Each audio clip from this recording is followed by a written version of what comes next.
Hello students, welcome to Legacy IAS Academy.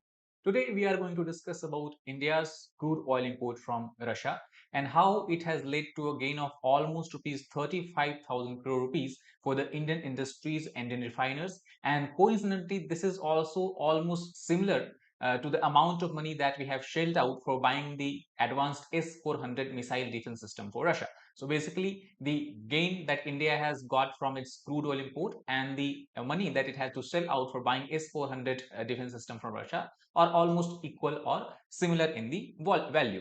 So first of all, why this particular issue is news? Because essentially everywhere it has been news that almost 35,000 crore rupees of total value of money has been gained by India by importing cheap crude oil from the Russia, and especially the price that India is getting from Russia is very and heavily discounted. And the reason is simple, because since the beginning of Russia-Ukraine war, a lot of the traditional oil importing countries which rely on Russian oil has started to cut down their import.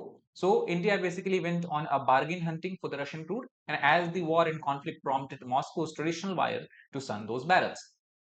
Now, we also have to understand that India's this step has not been taken in a good tone among the Western counterparts, and there has been a lot of pressure from the Western countries and especially G7 countries to for India to basically decrease or shun Russia's crude oil export.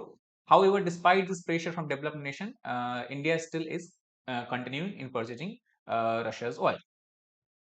Now, let us try to understand how India's oil import have changed in recent times. So first of all, as we can see that India has emerged as the second largest buyer after China as far as the Russian oil is concerned.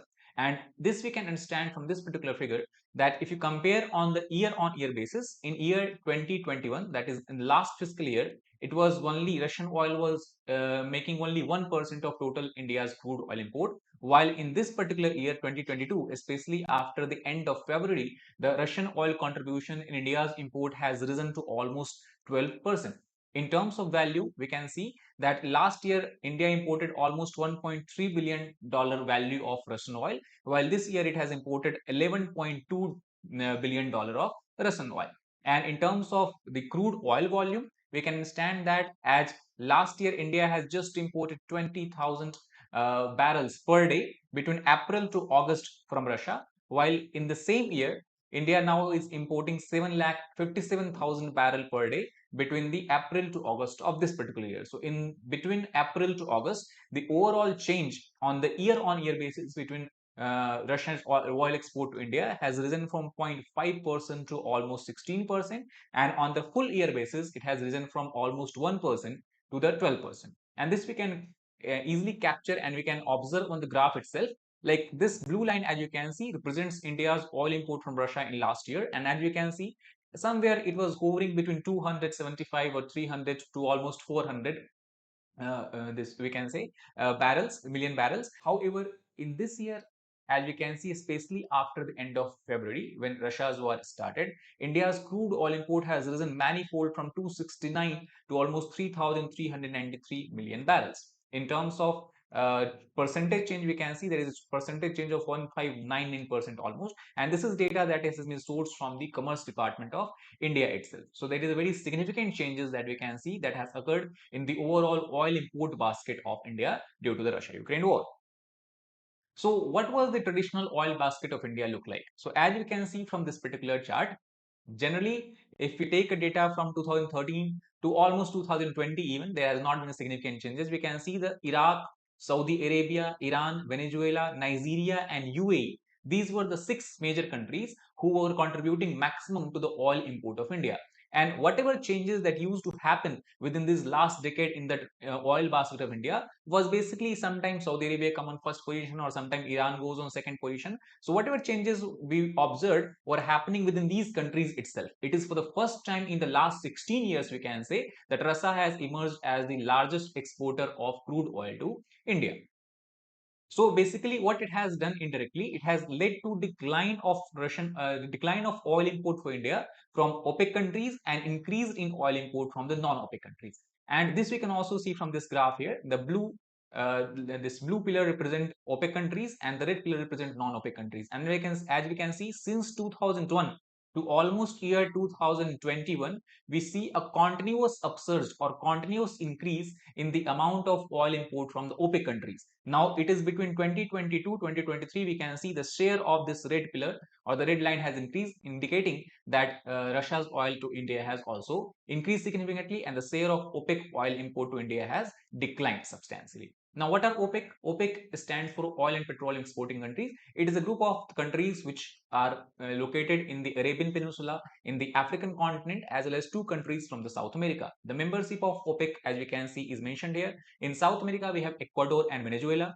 In Africa, we have Angola, Nigeria, Algeria, and Libya. And on the Arabian Peninsula, we have UAE and Iraq, Kuwait, Iran, as well as Qatar. So these are the countries that make up the OPEC member nations. Not only India's oil import basket has undergone change, Russia's oil export basket has also undergone sea changes, especially after its war on Ukraine, because the amount of oil being exported to European allies and European partners have decreased substantially, while its Asian import or Asian export, we can say, have risen substantially. And this we can see from this particular figure, as you can see, that these dark blue lines and blue lines represents the Russia's oil import to European partners, and this was continuously rising between November 20 to March 20, February 2022. And since the Russia's invasion, we can see since March to April, there has been significant downtick that we can see in the amount of oil exported to these member countries. The major way how Russia export its oil is via pipeline network. As we can see, the largest pipeline network called as Yamal pipeline that used to export large amount of oil to Europe. Apart from that, we have Nord Stream 1 and 2 that has been shut down. Nord Stream 1 has been shut down by Russia, while Nord Stream 2 has been scrapped, or the it was about to open, but it has been scrapped by the German government. Similarly, large amount of oil is also being supplied via Ukrainian territory, and apart from that, we have Turkish Stream and Blue Stream that is supplying oil to Turkey and the other Eastern European countries. So all this has also underwent sea changes because of its invasion. Now coming to that, how the purchase of Russian oil is significant or why it is significant to India. So as we know, India is largely an oil importing economy because it does not have that much amount of oil and natural gas within its territory. And that is why the economy of India is very, very sensitive to the fluctuation or changes in oil prices. For example, if oil prices increases, that means overall inflation rate of India will also be a spike because the transportation cost will increase. And since the transportation cost will increase, it will reflect upon the food and prices of other essential commodities as well. And this we can understand from this particular data. That means 83% of oil need of India is made through import. Only 17% is only that is made through the domestic exploration or domestic production. And the importance of oil prices can be seen from this particular point, that the oil import bill of India has doubled to almost $119 billion in year 2021 and 2022. So how is this going to affect the macro economy of India? So as Nirmala Sitharaman, the finance minister of India, has clearly stated that the decision of India to purchase Russian oil is based on the financial imperative, and it is one of the methods adopted by government to control the inflation, or it is an inflation management strategy.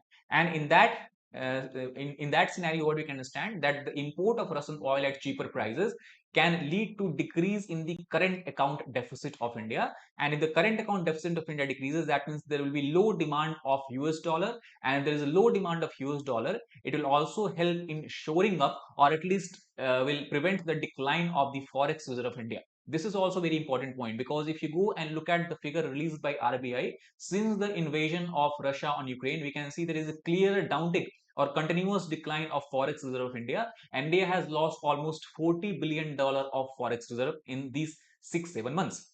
The second important or major advantage that India can accrue is that the amount of subsidy bill that the government has to pay out will also reduce, because the prices of the oil related commodities will decrease. For example, petrol or diesel is there, or apart from that, liquefied petroleum gas, that is cooking gas, that is used in households. So government subsidize all these commodities, and if oil prices are cheaper, that means the subsidy bill will also lead to we will see a significant decline in subsidy bill as well. And since government will not have to shell out a huge amount of money on subsidy bill, this extra revenue that government has accrued can be then finally spent on several social welfare measures. Several schemes can be launched for the we can say the poorer sections or the disadvantaged sections of society. And also government can then invest more in infrastructure in the areas such as northeastern India or the border areas where we are seeing continuously witnessing the threat of Chinese incursion, Chinese invasion. So these are certain advantages that we can see on the macro economy as well as overall infrastructure development of India as well. Not only that, the cheap oil that is available to Indian market from Russia has also led to a surge in the profit of oil refineries of India. And we can see there has been a significant reduction in the losses that were earlier very much higher for the state-run Indian refiners. The state-run Indian refiner means you can say it is the public corporations. For example, BPCL, Indian Oil, Hindustan Petroleum. These three are the largest oil refiners who are under the control of the government.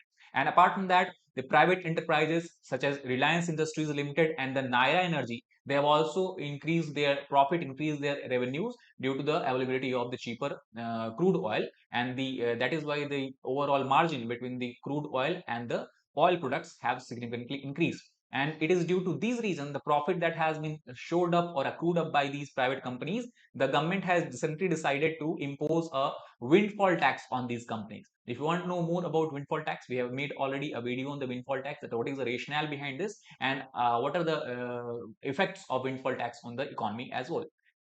So you can check that video as well. However, the decision of India to buy cheap oil from Russia is not bereft of criticism. There has been several criticism, especially from the Western countries, G7 nation, and the ground on which criticism is based upon. The first ground is the morality, because we know that Russia has invaded Ukraine, and that is why many Western nations are saying that on the basis of morality, war is something that should be penalized. War is something that should not be we can say encouraged, and in that and on that basis, India should have condemned. India should have uh, taken a much stern measures or stern steps against Russia, or at least should have given a very strong comments against Russian invasion. However, India has shied from doing that.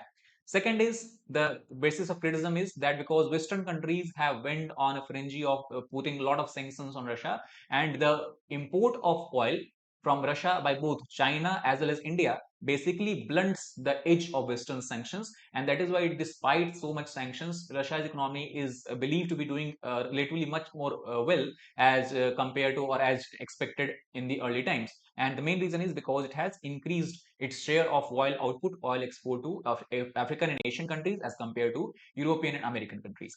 Third is the recently G7 countries had decided that they are going to put a oil cap because of these regions, because the sanctions has not been able to take effect as it was believed to do so. Now, what is the current scenario? Current scenario, as we can see, that the maximum amount of Russian oil that came into India reached its pinnacle in July, and since then it has been continuously declining. The reason why it is continuously declining is because Russia has basically earlier in the early time, in the early heydays of war, Russia was giving oil at a very heavy discount, but nowadays Russia has basically decreased its discount and the prices of Russian oil has also increased. And since now the government has not so much incentive to buy Russian oil, it has started to shift again toward its traditional buyer, traditional sellers, and that is why we can see in the month of August, the Saudi Arabia again has overtaken Russia to become the second largest exporter of crude oil to the India. So Saudi Arabia has regained its position because of decline in Russian oil import to India. However, if we talk about in the near to midterm, what is going to happen, it is believed that traders, refiners, and different companies all around India, they are working around the clock to basically we can say scuttle the sanction related issues in shipping, insurance, and banking. So in short to midterm we can say that we'll not see a significant downtick in the Russian oil import to India. We'll see a continuous high volume of crude oil being imported by India from Russia. However, we have to be very clear that what is India's stand on Russia war. So obviously, as decided or as desired by the Western counterparts, India has not condemned Russia's war categorically, either in United Nations or in any other international forum. However, India has clearly mentioned its desire that any path of violence should be avoided, and both countries, Russia and Ukraine, should follow the path of dialogue and diplomacy to achieve a global peace and achieve a stability not only in the European region but also at the global level. This point of India has also been clarified recently in the SCO meet between Prime Minister Modi and President Putin of Russia, and where Prime Minister Modi has clearly said in a statement that this is not an era of war and both countries should basically try again and go on the path of dialogue and diplomacy and try to end the war as soon as possible, because now the toll of war is not only affecting Russia and European countries or America, but it is affecting the whole globe by causing a massive disruption in the supply of global commodities, especially food commodities, which is very much desired by the developing nations.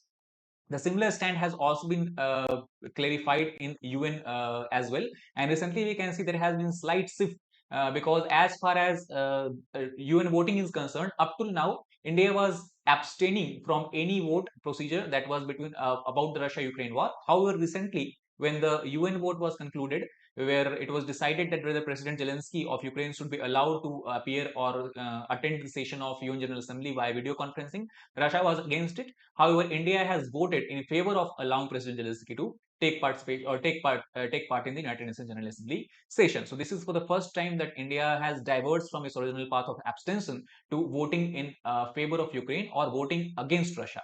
In this particular vote, only 7 countries were who voted in the favor of Russia, and all other countries, China basically abstained, but India has voted against Russia.